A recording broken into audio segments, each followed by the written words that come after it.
قرآن مجید میں اللہ تعالیٰ فرماتے ہیں کلوا واشربوا ولا تسرفوا انہ لا يحب المسرفین، الاعراف 31۔ کھاؤ پیو لیکن اسراف نہ کرو کیونکہ اللہ اسراف کرنے والوں کو پسند نہیں کرتا۔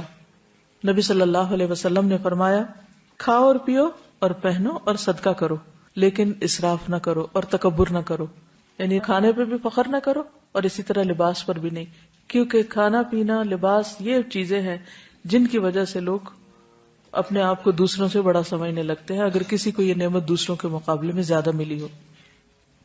کھانے پینے میں سادگی۔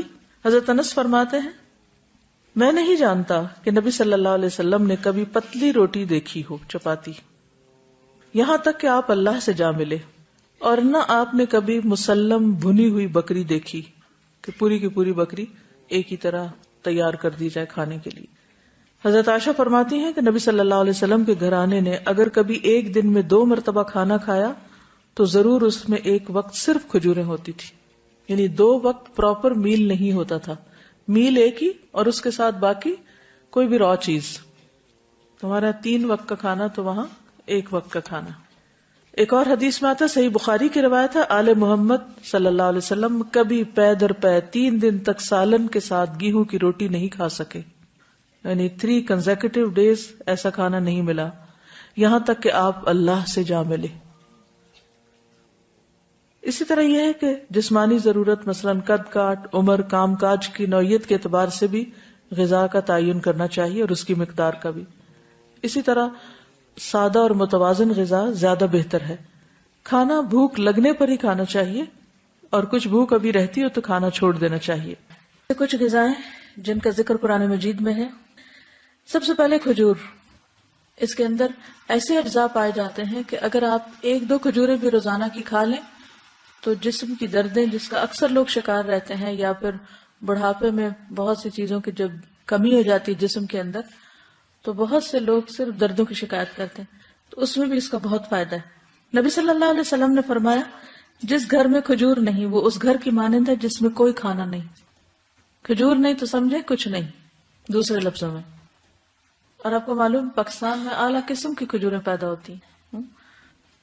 حضرت عائشہ فرماتی ہے کہ رسول اللہ صلی اللہ علیہ وسلم نے فرمایا اے عائشہ جس گھر میں کھجور نہ ہو وہ گھر والے بھوکے ہیں، اے عائشہ جس گھر میں کھجور نہیں وہ گھر والے بھوکے ہیں۔ آپ نے 2 یا 3 مرتبہ یہ بات فرمائی۔ تو کیا کرنا ہے؟ کرنے کا کام کیا؟ کھجوریں لا کے رکھنی ہے۔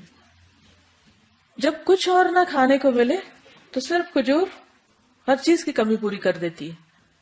کھجور کے ساتھ ککڑی کا استعمال، عبداللہ بن جعفر کہتے ہیں کہ میں نے نبی صلی اللہ علیہ وسلم کو تازہ کھجور ککڑی کے ساتھ کھاتے دیکھی، یعنی اگر آپ کھجور کے ساتھ کھیرا شامل کر لیں، بس صبح میں اگر آپ نے دودھ کھجور لیا اور اگر صبح نہیں آپ کھاتے دوپہر میں لیتے ہیں تو بہترین سنیک ہے، دوپہر کے کھانے کا کام کر سکتے۔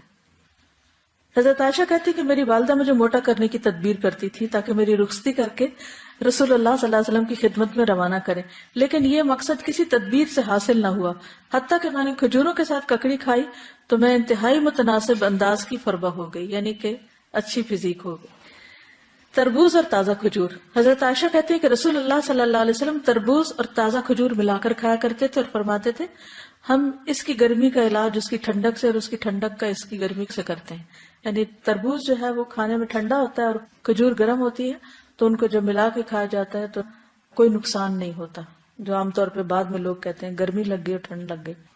ایک صحابی سے مروی ہے کہ نبی صلی اللہ علیہ وسلم نے کچی اور پکی کھجور اور کشمش اور کھجور سے منع فرمایا، ان کو جمع نہیں کرنا چاہیے کیونکہ کشمش جو ہوتی ہے وہ بھی گرم ہوتی، اور اگر کھجور کھائیں تو ان 2 چیزوں کو ملائے نہیں، یعنی اگر آپ کو کھانا بنا رہے ہیں کچھ، کیونکہ ہمارے یہاں بعض ریسیپیز ایسی ہوتی ہے کہ اس میں دنیا بھر کی چیزیں اکٹھی کر دی جاتی ہیں تو بعض اوقات تو صحت کے لیے نقصان دہ ہوتی ہیں۔ دوسری چیز ہے انار۔ حضرت علی فرماتے ہیں کہ انار کو اندر والے چھلکے سمیت کھایا کرو کیونکہ یہ معدے کی بیماریوں کا علاج ہے۔ ہم عام طور پہ صرف اس کا پھل نکال کے کھا لیتے اور باقی سب چیزیں ویسٹ کر دیتے ہیں، تو اندر کا چھلکا کون سا ہوتا ہے؟ وہ وائٹ اسٹف جس کے اندر دانے لگے ہوتے ہیں۔ انار بھی جنت کا پھل ہے اور اس میں بھی بہت سارے فائدے ہیں۔ زیتون، قرآن مجید میں اللہ تعالیٰ نے انجیر اور زیتون کی قسم کھائی، والتین والزیتون۔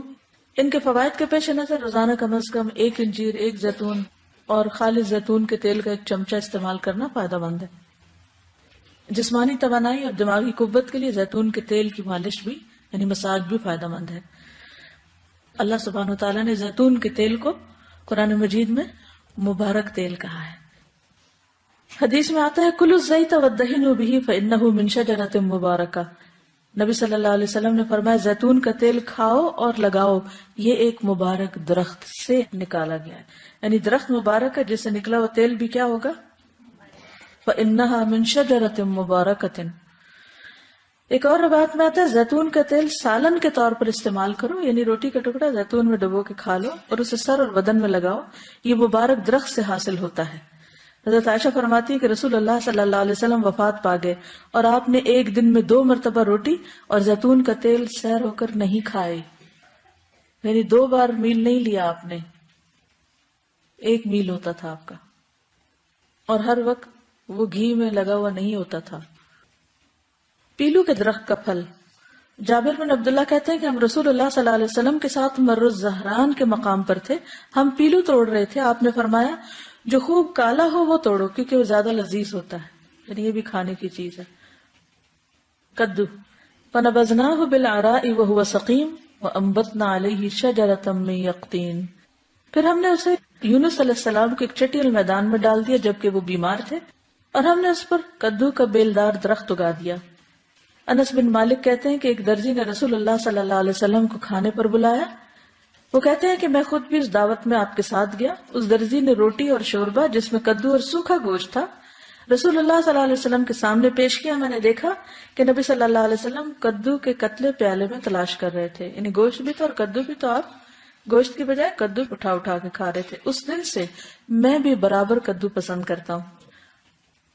حضرت یونس علیہ السلام کی بیماری کے علاج کے طور پر کدو کی بیل اگائی گئی تھی، جس سے ان کے جسم پر جو بھی مچھلی کے اسٹمک میں جانے کی وجہ سے جو ایسیڈک مادہ تھا وہ لگنے سے زخم وغیرہ ہوئے ہوں گے، ان کا علاج اس سے ہوا. انس کہتے ہیں کہ اس کے بعد جو کھانا میرے لیے تیار کیا گیا اور جتنا مجھ سے ہو سکا میں نے اس میں کدو کو ضرور شامل کر لیا. چقندر اور جو. سہل بن سعد کہتے ہیں کہ ہمیں جمعہ کے دن بڑی خوشی ہوتی. ہماری ایک بوڑھی خاتون تھی، وہ چقندر کی جڑیں لے کر اپنی ہانڈی میں پکاتی، اوپر سے کچھ جو کے دانے اس میں ڈال دیتی.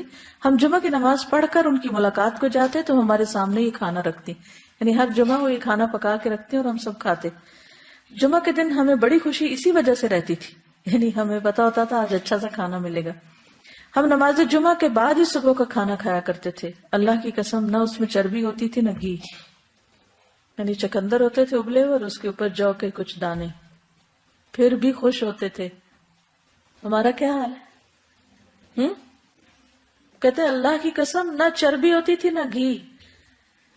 اگر ہمیں کبھی بیماری میں بھی کبھی علاج کے طور پر بھی ایسی سبزی کھانے کو ملے تو ہم اپنے آنسو سے اس کو بھگو دیں.